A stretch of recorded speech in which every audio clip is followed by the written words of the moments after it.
어제 코스피의 차트를 보면 장대 음봉이 나왔습니다. 시장이 다시 2,600선까지 빠지면서 이제 정말 시장이 도대체 어떻게 되느냐, 진짜 시황이 궁금한 시점이 됐습니다. 아무리 개별 종목 장세라고 하지만 시황이 나쁘면 종목들도 탄력을 받을 수 없게 됩니다. 힘이 좀 딸리게 되죠. 그래서 오늘 이분을 모셨습니다. 오늘 함께해 주실 분은 이베스트 투자증권 디지털 사업부의 염승환 이사입니다. 어서 오십시오, 네, 이사님. 안녕하세요. 이런 질문 많이 받으실 것 같습니다. 네, 지금 많이 봤죠. 그러니까 예. 지금 증시가 이제 그냥 뭐 그러니까 저점에서 한 100포인트 정도 오른 것 같아요. 올랐다가 지금 또 어제 빠진 게 좀 이제 많은 분들이 황당해하셨죠. 특별한 악재는 사실 없었거든요. 뭐 물론 이제 북한이 뭐 미사일 발사 뭐 이런 뭐 국내적인 어떤 이제 대북 리스크가 좀 일부 있었지만 과거에도 이런 경우들이 뭐 워낙 많이 있었기 때문에 그것만 가지고 어제 40포인트 정도 급락했다고 보기는 어렵고, 제가 봤을 때는 결국에 이제 이번 주 또 만기일이잖아요. 근데 내일 또 선물 옵션 동시 만기일인데, 그러니까 왜 이 말씀을 드리냐면 어제 유독 한국만 급락을 했거든요. 다른 아시아 국가들은 별로 문제가 없었습니다. 그리고 오늘 또 미국 증시가 올랐는데도 한국 시장 물론 오늘 오르긴 하는데 뭔가 좀 탄력이 약하죠. 그렇죠. 많이 못 그러니까 오르죠. 결국 내일 이제 옵션 만기에 대한 좀 부담감, 그리고 어제 외국인들이 현물도 물론 팔긴 팔았죠. 한 2천억 정도 팔았는데 어제 매도를 이끈 주체는 기관의 프로그램 매도인데, 그걸 이끈 또 주체가 누구냐면 외국인 선물 매도죠. 그래서 어제 외국인들 선물 매도가 한 14,000계약 정도, 이거 어마어마한 수치죠. 한 금액으로 1조 한 5천억 가까이 되거든요. 그러니까 엄청난 그냥 매물을 그냥 쏟아 부었는데, 저도 이거 한번 이제 조사를 해보니까 외국인 선물 누적 순매도가 어제 제외하고 한 45,000개 정도가 매도가 쌓여 있었어요. 근데 여기에 한 4, 5천 개가 더 붙는 거죠. 그럼 이제 굉장히 공격적인 매도 포지션을 잡는 건데, 근데 보통 이제 만기 앞두고 이런 좀 극단적인 어떤 한쪽 방향의 포지션이 나오면 만기 이후엔 또 반대 방향으로 돌리는 경우도 되게 많았습니다. 그래서 이걸 뭐 우리가 장담하기는 어렵지만 이 대규모의 선물 매도를 계속 이어갈 가능성은 전 높지 않다고 좀 보고 있고, 또 무엇보다 이 외국인 선물 매도라는 거는 이제 하락의 베팅을 계속 하는 거잖아요. 아래쪽에. 근데 지금 상황을 보시면 물론 뭐 상황이 엄청 좋다 이게 아닌데, 미국 증시도 조금씩 회복되려는 모습이 나오죠. 거기다 지금 이제 중국 증시가 최근에 굉장히 많이 오르고 있어요. 이런 걸 보면 이 하방으로 계속 밀기에도 굉장히 부담스러운 자리거든요.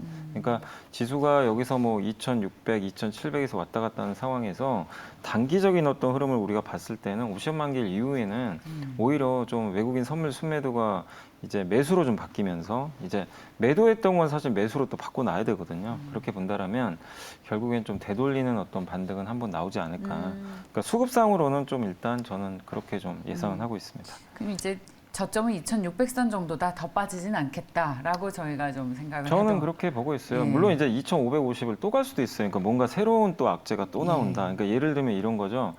6월 FMC가 끝나고 뭐 당장은 아니겠지만 FMC가 끝났는데 지금 이제 파웰 의장의 연설을 봤더니 이거는 9월에도 0.5% 인상할 것 같은데, 이런 얘기가 또 나오면 시장은 또 실망을 하겠죠. 왜냐하면 지금 0.25% 두 번 올리는 걸 예상하잖아요. 6, 7월에. 근데 9월부터는 0.25로 예상을 하거든요. 단기 이제 0.25를 계속 가는 걸 유지하는데 갑자기 0.5가 또 카드가 또 나오면 시장은 이제 예상을 안 했던 거예요. 이제 그런 경우에는 또 깨질 수도 있어요. 근데 그게 아니라 FMC에서 그런 경로가 나와주면 깰 가능성은 저는 그렇게 높진 않다. 일단 이렇게 보고 있습니다. 좋습니다. 저희가 시황 위주의 이야기를 하는 것은 저도 보니까 이제 종목 탄력들이 좋은 종목들도 분명히 네. 있지만 시장이 빠지니까 또 가다가 또 그죠. 못 가고 가다가 못 가고 네. 그러더라고요. 지금 워낙 그 변수들이 많아서. 그래서 그 염이사님께서는 지금 시장에서 가장 주목하고 계시는 변수를 만약에 3가지 정도 꼽는다면 뭘 주목해서 보시는지 궁금해요. 그러니까 사실 이제 이 모든 시장의 가장 큰 원흉이라고 해야 될 거는 사실 표현이 좀 그런데 물가죠, 물가. 물가. 그러니까 물가가 오늘 올라가는 건 다 예상을 했죠, 작년부터. 근데 이게 가속화된 거는 결국 국제유가 때문이었던 것 같아요. 그때 이제 전쟁 나가지고. 그래서 저는 이제 첫 번째로 보는 게 국제유가인데, 이게 지금 120달러까지 왔거든요. 물론 120달러 넘어갈 수도 있지만 많은 이제 전문가분들이나 이렇게 원유 가격 이제 예측하시는 분들 얘기를 들어보면 이게 한 130달러를 돌파해서 이게 안착이 되게 되면은 경기 침체가 온다고 합니다, 거의. 예, 그 국제 유가가 이렇게 너무 높을 때 한번 1970년대에 온 적 있잖아요. 그때 네. 스태그플레이션 그래가지고. 스태그플레이션. 예. 그래서 지금 이게 좀 유가가 130달러를 넘어가는 사태는 사실 나오면 안 되겠죠. 예. 나오면은 이제 그럼 이건 진짜 또 스태그플레이션. 정말 스태그플레이션 갈 수도 있기 때문에 한국은 더 취약하잖아요. 에너지를 수입하는 나라기 때문에. 그래서 요게 돌파가 될지를 꼭 면밀히 체크해 보시고 어쨌든 지금 120달러니까 여기서 더 안 올라가는 게 좋겠죠. 그래서 그걸 한번 계속 봐야 되겠고 그다음에 이제 그 다음에 나올 게 경기 침체. 계속 요즘에 얘기 나오는 게 결국엔 이렇게 물가가 올라가고 또 중국이 셧다운 당하고 나니까 결국 이제 경기 침체 가는 거 아니냐 이 수순으로 하는데 아직은 경기 침체 가능성은 아직은 높진 않아요, 사실. 지금 미국의 경제 지표 딱 이게 뚜껑 열어보면 이게 침체가 아니라 오히려 호황인 경우도 되게 많아요, 지표들이. 고용도 되게 잘 나왔고. 그래서 이제 앞으로가 좀 문제긴 한데 실제 이제 경기 침체로 갈지 한번 그 데이터들은 이제 매달 나오는 지표들을 좀 체크를 하시면서 우리가 좀 면밀히 체크할 필요는 있는 것 같고 그 다음에 이제 가장 중요한 게 그 긴축 속도인 것 같아요. 이제 미국 같은 경우 지금 뭐 FMC에서도 이제 6월 중순에 그 긴축을 이제 결정을 할 텐데 0.5% 인상은 뭐 우리가 다 알고 있는데 지금 우리가 원하는 건 그거죠. 물가가 조금 안정화돼 가지고 하반기에는 긴축 속도가 좀 완화되는 거. 그러니까 긴축을 안 하는 게 아니라요. 이게 속도죠. 계속 속도가 좀 가속화되는데 이 속도가 포물선을 그리면서 이게 꺾여주면 아 이제 정점을 지났구나. 사실 오늘 미국 증시가 오른 것도 이거 물가 정점 이제 찍은 거 아닌가? 왜냐하면 오늘 비료 가격이 좀 많이 떨어졌다 그러더라고요. 그리고 최근에 차량용 반도체 공급이 늘어나고 있다고 하는데 이건 뭐냐면은 중고차 가격을 또 떨어뜨려요. 그럼 물가에 굉장히 긍정적인 영향을 좀 주겠죠. 그렇게 보면 이제 이 물가 피크아웃 얘기가 나오면서 증시가 반등한 것처럼 긴축도 마찬가지예요. 긴축의 속도가 이게 꺾인다. 이러면 이제 시장은 또 굉장히 이제 편안하게 느낄 수가 있는 거죠. 그러니까 이런 부분들을 우리가 계속 앞으로 체크를 해야 될 것 같습니다. 그래서 저는 뭐 부정적인 얘기를 하는 게 아니라 예. 악재들은 다 노출이 됐기 때문에 뭐 크게 하락할 이유는 없는데 뭔가 이제 액션이 나와서 주가가 팍팍 치고 가려면 이런 것들에 대한 이제 확인이 좀 필요하다. 예. 그래서 좀 시간은 좀 필요하다는 거 염두에 두시면 좋겠어요. 예. 그래서 이 확인을 하기 위해서 이제 FMC에서 무슨 얘기를 할지 네. 우리 투자자분들이 전 세계가 주목을 하고 있는데 이제 그 FMC를 앞두고 아무 말도 안 하는 공개 발언을 삼가는 블랙아웃에 네. 돌입을 했기 때문에 더 답답해요. 예. 어떤 얘기를 하게 될지 지금 물가 상승에 대한 두려움을 FMC가 가장 많이 느끼고 있을 텐데요. 네. 예. 근데 제가 뭐 연준 의장이 될 수는 없지만 이제 그분 머릿속에는 사실 연준의 역할은 딱 두 개잖아요. 고용을 안정화시키고 물가를 2에서 2.5%로 딱 안정화시키는 게 이제 목표입니다. 근데 지금 고용은 달성했어요. 지금 완전 고용 상태거든요. 거의 실업률이 3.6%니까. 근데 지금 소비자 물가가 몇 퍼센트죠? 8%예요.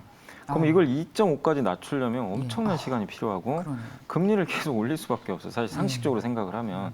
근데 사실 연준 의장도 그거 불가능하다는 거 알고 있을 겁니다.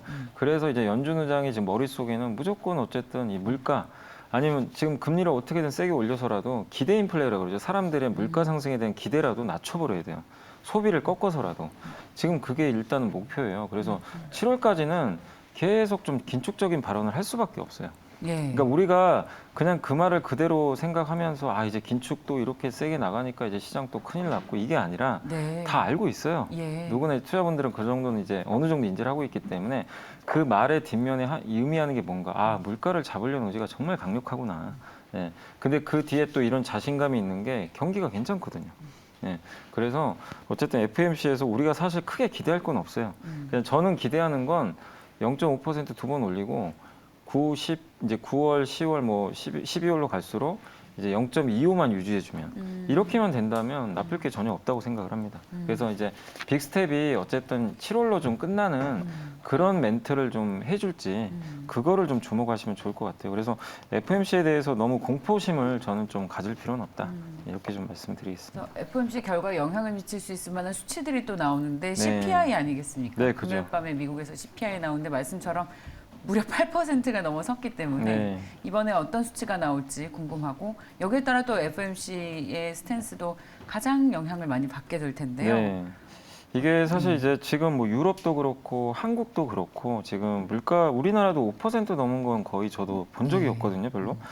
근데 미국은 지금 8%가 지금 넘어섰고 있는데 이번에 8.2에서 8.3 정도 예상을 해요. 그러니까 3월에 8.5였고 아마 4월이 8.4였던 걸로 제 기억이 나는데 이러면 이제 점점 꺾이는 거죠, 사실. 그러니까 이 정도 예상만 나와주면 시장은 좀 안도할 것 같습니다. 수치 높아도 이 물가가 조금씩 꺾이는구나. 추세로. 예, 이게 중요하거든요. 어차피 여기서 어떻게 2%를 바로 가겠어요. 근데 여기서 만약에 뭐 갑자기 9%를 넘는다거나 이러면 또 한 번 충격이 올 수도 있어요. 예. 근데 그렇게까지 나오지 않을 걸로 좀 예상은 하는데 아무튼 지난달보다 좀 수치가 꺾이는지 이 부분을 좀 보시면 좋을 것 같고 다만 이제 조금 이제 변수가 유가 때문에 왜냐하면 5월 달에 다시 유가가 또 급등을 해버렸거든요. 그러니까 이게 어떤 변수를 좀 미칠지. 그러니까 지금 CPI 예상이 참 어렵긴 한 게 뭐냐면 그렇죠. 원자재 가격은 일단 올라갔어요. 예. 근데 또 한 가지 또 긍정적인 건 뭐냐면 내구 소비재 가격은 떨어지기 시작하고 있어요. 그러니까 최근에 뭐 반도체 공급이 좀 정상화되고 있고 또 이제 최근에 이제 리오프닝을 하다 보니까 내구재 수요가 줄잖아요. 근데 이제 그런 뭐 가전이나 가구 쪽에 대한 이런 이제 가격은 좀 떨어질 가능성이 높거든요. 그러니까 이런 것들은 물가를 또 완충시키는 거죠. 그러니까 이 두 가지가 충돌을 할 텐데 누가 이길지 모르겠지만 어쨌든 물가가 떨어지는 쪽이 이겼으면 하는 제 생각입니다.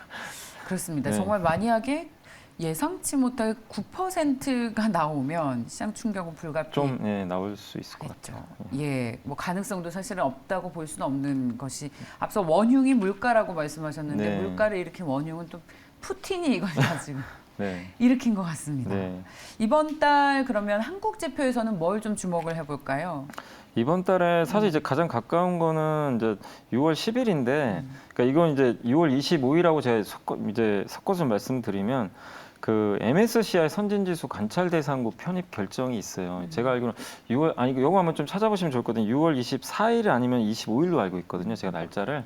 근데 그때 이제 우리나라가 선진지수 관찰 대상국에 편입이 되면 1년 동안 관찰을 한 다음에 내년 6월에 이제 최종적으로 선진국에 편입될지가 이제 결정이 됩니다. 이건 이제 많은 언론 보도 통해서 아시겠지만 되면 좋은 거죠. 예, 외국인 자금이 많이 들어올 수가 있기 예. 때문에 그 전초전으로 시장 접근성 평가를 한대요. 그게 6월 10일 새벽 5시 반에 MSCI가 발표를 한다고 합니다. 이게 만약에 긍정적으로 나오면 이제 여기에 편입될 가능성이 높아지는 거죠. 그래서 6월 10일 날 새벽 5시 반에 한번 체크해 보시면 좋겠고, 그리고 6월 11일하고 21일에는 이제 우리나라 수출 데이터가 중간중간 나옵니다. 그래서 계속 무역 수지 적자가 악화됐는지 한번 체크하시면 일단 좋을 것 같습니다. 이제 변수들을 많이 말씀해 주셔서 네. 사실 시장에 대해서 딱 이렇다 저렇다 한마디로 딱 잘라 말씀해 주시기 너무 어려울 것 같습니다. 너무 어렵죠. 지금 질문 중에 그래서 시장이 좋다는 겁니까? 아니라는 겁니까? 아니 저는 지금은 비중 예. 확대예요, 계속. 비중 확대? 예. 아. 지금은 그러니까 제가 안 좋다는 걸 많이 말씀드렸지만 제가 말씀드린 건 모르신 분 계시나요? 그러니까 새로운 악재, 우리 흔히 말하면 블랙스완이나 이런 게 나오지 않는다면 이 레벨에서 증시가 좀 정체되더라도 크게 잃을 건 없는 자리고, 근데 뭐가 조금만 개선되면 지수는 기술적 반등이라도 올라가는 거죠. 그래서 지금 구간 또 우리나라 주식시장이 저평가돼 있기 때문에 오히려 좀 이렇게 악재가 계속 많이 노출됐을 때가 주식 사기 전 더 좋다고 생각하고, 또 상황이 한두 달 후엔 바뀔 수도 있어요. 그때 돼서 증시가 올라가면요, 또 분위기 바뀌어서 이젠 또 뭐 대세 상승장 나온다 이럴 수도 있거든요. 야, 그때 베어 가서 마켈렐리를 말하고 예. 있는데 대세 상승 얘기 나오면 정말 그러니까 그런 예. 분위기, 그러니까 주식시장 분위기라는 게 순식간에 바뀌어요, 사실은. 근데 지금은 맞아요. 한번 여러분들 생각해 보세요. 맞아요. 예. 많은 사람들이 다 이렇게 하워드 막스가 그 얘기했거든요. 시계추를 보라고. 지금이 공포인지 흥분인지. 근데 지금 공포 쪽으로 많이 쏠려 있죠.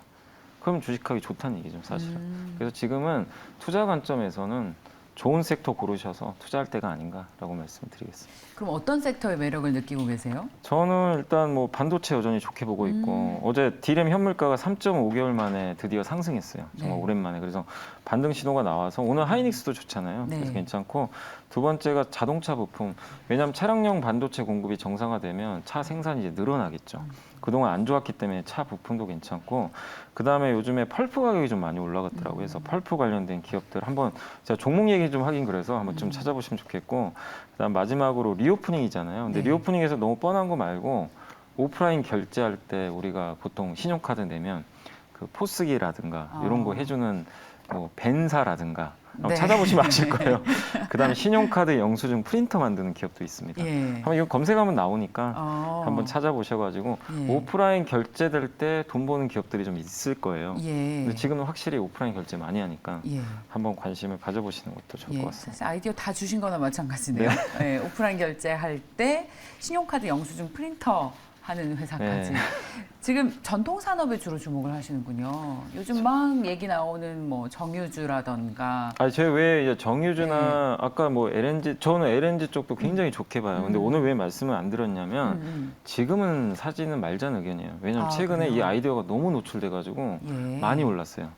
그러니까 저는 또 항상 주가라는 거 사이클 타니까 또 눌림목 나오겠죠. 그때 한번 들어가 보지.